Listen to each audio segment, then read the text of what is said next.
Permission না দিলে দেখুন মিডিয়াকে আপনি আটকাচ্ছেন, এর জন্য আপনাকে কিন্তু কৈফিয়ত দিতে হবে। আপনার নাম বলুন। তো বলছি আমি এখানকার স্টাফ। আপনার নাম কি? নাম বলুন, কার্ড দেখেন। আপনি আমাকে আটকাচ্ছেন কেন বলুন প্লিজ, আমাদের বুঝতে। আপনার নাম বলুন, কাইন্ডলি বোঝার চেষ্টা করুন। গেট বন্ধ করে কাজ চলছে নাকি? হতে পারে আমার সাথে কথা বলবো হতে পারে। এখানে 4 জন যাবে, আমাদের এখানে 4 জন যাবে, কথা বলছি। যে 4 জন আছে ওরা এমন করে নেতার মন্ত্রী নয়, তাহলে সে মাসুম কথা বলবে। আপনারা 2 জন বা 3 জন আসুন। আবার আটকে রেখেছে, আটকে রাখার কি হয়েছে? তুমি দশটা তুলে ম্যাডাম আসতে বলে এখানে কি আছে? কোন রাষ্ট্রপতি আছে?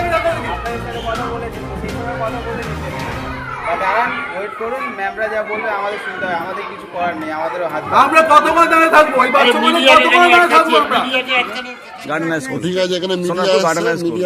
আচ্ছা, এই মুহূর্তে আপনারা দেখতে পাচ্ছেন সোনারপুর গার্ডেন স্কুল। এখানে আমরা দাঁড়িয়ে আছি। এখানে অভিভাবকরা এসছেন বাচ্চাদের, তারা এই স্কুলে তাদের বাচ্চাদের ভর্তি করেছে এবং ভর্তি করার সঙ্গে সঙ্গে তাদের যে বর্তমান যে কোর্স চলছে, যে সমস্ত ছাত্রছাত্রীরা এখানে পড়ছে, তাদের এই মাঝ রাস্তায় আপনারা দেখতে পাচ্ছেন এই স্কুলটাকে ফেলে রেখে বন্ধ করে দেওয়ার জন্য তাদেরকে একটা গার্জিয়ান মিটিং ডেকে তাদেরকে জানিয়ে দেওয়া হয়েছে যে এই স্কুল আমরা চালাতে পারছি না। এই যখন গার্জিয়ানরা প্রতিবাদ করে, তারা জানায় যে কেন স্কুলটাকে আপনারা বন্ধ রাখবেন, এর পূর্বে যে কোনো নোটিশ করা হয়নি, আমাদের কোনো আগাম সতর্কবার্তা দেওয়া হয়নি, আমরা আমাদের বাচ্চাদেরকে নিয়ে কোথায় যাব, এই প্রশ্ন করেন। এবং এখানে সমস্ত যারা শিক্ষক শিক্ষার্থী তারা আছে, তারা কিন্তু কিছু বলতে চাচ্ছে না। এখানে যারা সিকিউরিটি আছেন দেখতে পাচ্ছেন, এখানে তারা আমাদেরকে আটকাচ্ছে। এখানে আমরা তারা মিডিয়াকে খবর দেয়, আমরা মিডিয়ার তরফ থেকে এখানে এসেছি এবং তাদের সঙ্গে কথা বলতে চাই, কিন্তু আমাদের সঙ্গেও কথা বলবে না বলছেন। এবং গার্জিয়ান পক্ষ থেকে এখানে যেতে দিচ্ছে না, অ্যালাউ করছে না, তাদের সঙ্গে বসতেও চাচ্ছে না। এই দেখুন, এই ভাই আটকাচ্ছে। আপনার নামটা বলুন, আপনার নামটা কি বলুন? আপনি আটকাতে পারছেন না, আপনি তো একজন স্টাফ, আপনি বলুন আমরা কি করব, আপনি বলুন। চলুন, আপনি চলুন। না দেখুন, না না এইটা ঠিক না, আপনি এই জিনিসটা করছেন, আপনাকে আপনি চলুন চলুন। বারণ করা আছে এমপ্লয়ি হিসেবে আমাদেরকে। ঠিক আছে, ঠিক আছে, আপনারা এমপ্লয়ি হিসেবে ঠিক আছে, চলুন।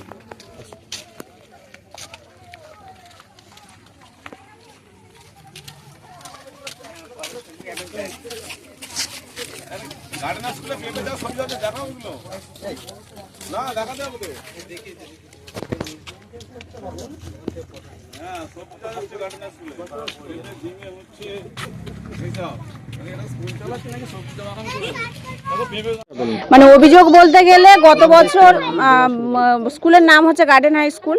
আমরা যখন ভর্তি করি তখন বাচ্চা অনেক অল্পই ছিল, তারপরে আস্তে আস্তে ডেভেলপ হচ্ছে।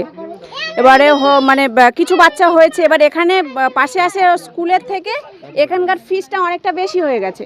তো এখানকার তো পসিবল, অনেকের পসিবল হচ্ছে, বাট অনেকের পসিবল হচ্ছে না।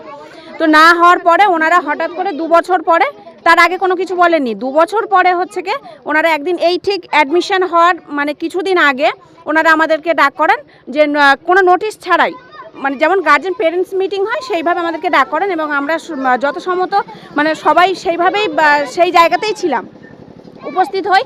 এবং সেখানে বলা হয় যে আমরা হঠাৎই কোনো নোটিশ ছাড়াই যে আমাদেরকে বলা হয় যে আর স্কুল চালাবো না আমরা। তো এবারে তার আর চালাতে পারছি না। তো এবার আমরা জিজ্ঞাসা করলাম যে কেন চালাতে পারছেন না?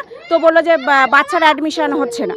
তো বাচ্চা অ্যাডমিশন বলতে 10 জন থেকে স্টার্টিং করেছে, সেখানে 58 জন বাচ্চা আছে, যেখানে আশেপাশে সব স্কুলে গেলে বোঝা যায় যে 3000, 2000 বা 1500 মাইনে, এখানে 3500 টাকা মাইনে। আমরা সেই গার্জেনটা সেটাকেই মানে করেছি। গত বছর যখন আমাদেরকে বলা হলো যে স্কুলটা আমরা চালাতে পারছি না, আমরা যখন রিজনটা জানতে চাইলাম যে কারণটা কি, তখন ওনারা বললেন যে আমাদের ফিস মানে অনেকটা কম। তাতে আমরা গার্জেনরা সাই দিলাম যে যদি কিছু বাড়িয়ে যদি আমাদের স্কুলটা চলে তাহলে আমরা সেইভাবেই চালাবো। তাহলে আমরা সব গার্জেনরা সেই মতো 500 করে টাকা আমরা বাড়িয়েছি।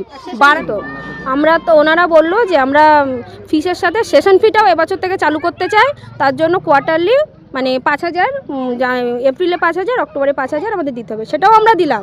ওনারা হঠাৎ করে রিসেন্ট পঞ্চমীতে ওনারা অ্যাডমিশন নিয়েছেন, আর আমরাও কিছু বাচ্চা পাঠিয়েছি, এখন সপ্তাহখানেক বলছে আমরা অ্যাডমিশন বন্ধ, আমরা নিতে পারছি না। বছরে যখন আমাদের হচ্ছে লোকসান হয়ে যাচ্ছে, আমরা এইভাবে আমাদের স্কুল চলে না, আমাদের একটা রেপুটেটেড স্কুল, আমরা গার্ডেন হাইয়ের ভীষণ সুনাম, আমরা এইভাবে চালাতে পারছি না। ওনারা আবার বলছেন যে আমাদের কাছাকাছি একটা স্কুল আছে, ওনাদের ফিস অনেকটাই কম, তা ওনাদের একটা ঝামেলাতে ওনারা নাকি 100 জন বাচ্চা দেবে, একটু যদি ফিসটা একটু কমান। ওনারা বলছেন না, আমাদের রেপুটেটেড স্কুল, আমরা ওইভাবে চালাতে পারবো না, মানে আমাদের যে নামটা আছে আমরা সেই নামের থেকে আমরা এদিক ওদিক সরবো না। ওনাদের একটাই মত, আমরা স্কুল বন্ধ করে দেবো। আমাদের বাচ্চাদের যদি আমাদের বাচ্চারা এখন শোনে, আগের বছর সেম এই ঘটনার ঘটলো, তখন আমাদের বাচ্চারা কান্নাকাটি খাওয়া দাওয়া করছেন, আমাদেরও একটা মেন্টাল প্রেশার পড়লো। এবছর সেম ওনারা এরকম করছেন। ওনাদেরকে আমরা অনেক বোঝানোর চেষ্টা করলাম যে আপনারা ফিসটা বাড়ান বা একটু অন্তত 4 অবধি আমাদেরকে কোঅপারেট করুন, ওনারা কিছুতেই রাজি না। আচ্ছা, কোনো নোটিশ করেছিল কি? না, কোনো নোটিশ হয়নি, শুধু ডায়েরিতে লিখে পাঠিয়েছিলেন যে এই অমুক তারিখে গার্জেন মিটিং, প্যারেন্টস মিটিং, আর কোনো নোটিশ না। প্যারেন্টস মিটিং করে জানিয়ে দিচ্ছে যে আমরা স্কুল চালাতে পারবো না, আজকেই মিটিংয়ে ডেকে বলে দিচ্ছে যে আমরা স্কুল চালাতে পারবো আমরা না। সেইভাবে প্রস্তুতি নিয়ে আসিনি যে আজকে এই স্কুলটা বন্ধ হবে, সেটা ওনারা আমাদেরকে নোটিশ দেবেন। আমরা জানি যেমন পেরেন্টস মিটিং হয় সেইভাবেই আমরা এসছি। আমরা জানি না মূলত ওরা ঠিকঠাকই করে রেখে দিয়েছেন। গত বছরে যখন বললেন যে স্কুল বন্ধ হবে, ওনাদের যা যা দাবি ছিল আমরা সবটাই ওনাদের কথাতে সাই দিয়েছি। দেওয়ার পর ম্যাম আছেন, তিনি বললেন যে ঠিক আছে, আমরা তোমাদের সঙ্গে বা আপনাদের সঙ্গে আমরা 2 বছর মানে 4 পর্যন্ত অ্যাটলিস্ট আমরা চালাবো, স্কুল বন্ধ করবো না। আমরা আর পিছন ফিরে তাকাচ্ছি না। হঠাৎ করে আজকের পেরেন্টস মিটিংয়ে ফের বলছেন যে স্কুল বন্ধ। মূলত কারণটা কি? এই শুধু ফিস বাড়ানো নিয়ে? না, ওনাদের স্টুডেন্ট হচ্ছে না, ওনাদের বক্তব্য আমাদের স্টুডেন্ট হচ্ছে না। ওনাদের বক্তব্য হচ্ছে ওনার স্কুলটাকে ওরা বিক্রি করে দিয়েছে। ওরা হয় অ্যাপোলো বা ওই যে একটা কি কোম্পানি আছে মণিপাল, ওখানে বিক্রি করে দিয়েছে, যার জন্য ওরা প্রচুর মুনাফা পেয়ে গেছে। ওরা স্কুলটাকে রাখতে চাইছে না, এটা হচ্ছে মেন উদ্দেশ্য। ওরা চেষ্টা করছে স্কুলটাকে বন্ধ করে দেবে। তা সেটা আগে থেকে বলতে পারতো, এবার এখন ভর্তিটা নিল সবাইকে, এত টাকা করে ভর্তি করে নিয়ে বাচ্চাদের সাথে খেলা করা শুরু করেছে। হ্যাঁ, এটা কি গার্ডেন স্কুলের কালচার? এটা ওদের কালচার। ওদের শুনেছি ওদের ভালো সুনাম আছে, ভালো স্কুল আছে, এটা কী ধরনের ওদের ব্যবহার? ওরা সবসময় বলে আমাদের ব্যবসা লজ হচ্ছে, ব্যবসা লজ। ওরা ব্যবসা করতে এসছে এটা স্কুল নিয়ে? ওরা বলতে গেলে বলে আমরা ব্যবসা করতে আসিনি। তাহলে ওরা শোনাচ্ছে কেন যে আমাদের লজ আছে? লজ প্রফিট কোথায় দেখায়? যেখানে ব্যবসা সেখানে দেখায়। তাহলে এখানে সবসময় কেন শোনানো হবে যে লজ হচ্ছে?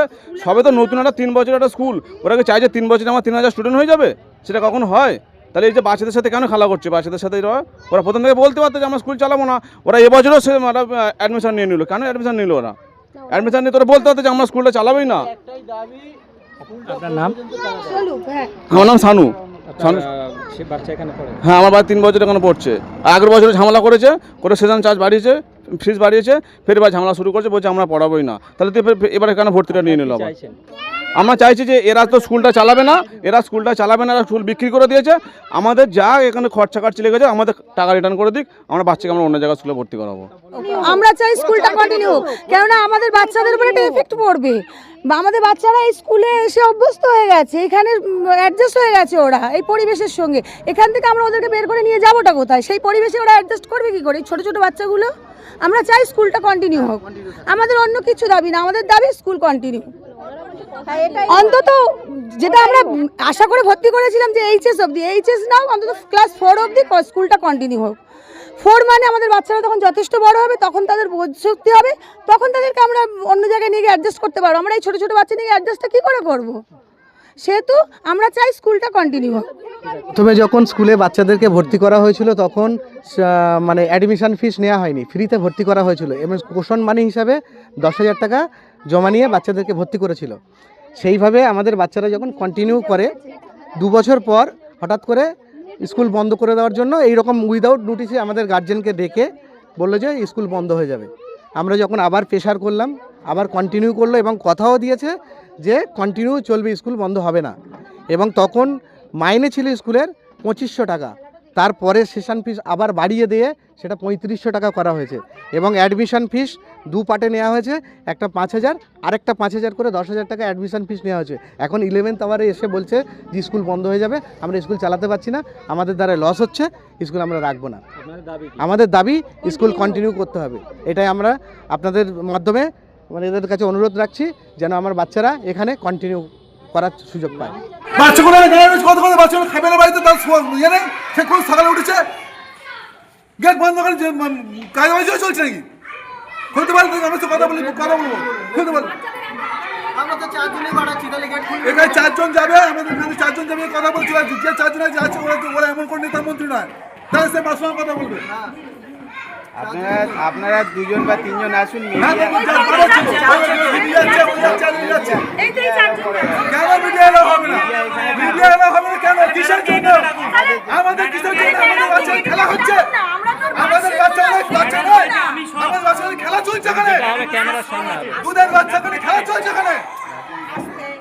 অনেকক্ষণ তো চুপচাপ রয়েছে আমি।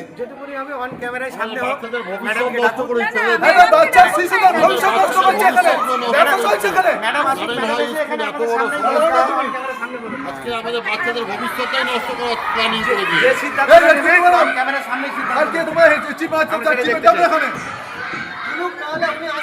বাচ্চাগুলো সকাল সকাল 5টার সময় উঠেছে বাচ্চাগুলো, তারা এখন চান করবে, খাবে দাবে, এখন কি চলছে তোমাদের? বাচ্চাগুলো নিয়ে চলে আসুন। বাচ্চাগুলো নিয়ে গেলে কাজ হবে? বাচ্চাগুলো কাজ হবে কি? আপনারাই তো আটকে রেখেছেন। আবার আটকে রেখেছে, আটকে রাখার কি হয়েছে? তুমি বাচ্চা দুধের ম্যাডাম আসতে বলে এখানে বলা হয়েছে এবার উপর থেকে যায় ডিসিশন দেবে। কি ওখানে কি বলা কি আছে? কোন রাষ্ট্রপতি হাত থেকে ডাকা নাকি? আপনাদের সাথে কথা বলেছেন তো সেই সময় কথা বলে নিতেন, বা দাঁড়ান ওয়েট করুন, ম্যামরা যা বলবে আমাদের শুনতে হবে, আমাদের কিছু করার নেই, আমাদেরও হাত। আমরা কতক্ষণ দাঁড়িয়ে থাকবো? এই বাচ্চাগুলো কতক্ষণ দাঁড়িয়ে থাকবো? আমরা বাচ্চা নিয়ে কতক্ষণ দাঁড়িয়ে থাকবো এখানে? আমাদের কাজ নেই। মিডিয়াগুলোকে কেন আটকাচ্ছে না? ওনাদের যা বক্তব্য ওই মিডিয়ার সামনে গিয়ে বলুন। সেরকম বাড়ি যাবো ওনাকে চালাবে এখানে, আমরা চিন্তা নেই বাড়ি যাবো। প্রাইভেট কোম্পানি যদি একটা স্কুল নিয়ে আসতে পারে, এত বড় একটা বিল্ডিং যদি করতে পারে, তারা 3 বছর 2 বছর 4 বছর সাফার হতে পারে না? তাদের তো ধৈর্য ধরতে হবে, তারা তো বিজনেস করছে, বিজনেসে রাতারাতি স্ট্রাগল হয় না। এত বড় একটা বিল্ডিং বানিয়েছে, তার উৎস তো আছে কামানোর জন্য। তখন যখন এখন দেখছে যে রাতারাতি কি বিজনেস বড় হয়ে যায় নাকি? সেটা তো হয় না।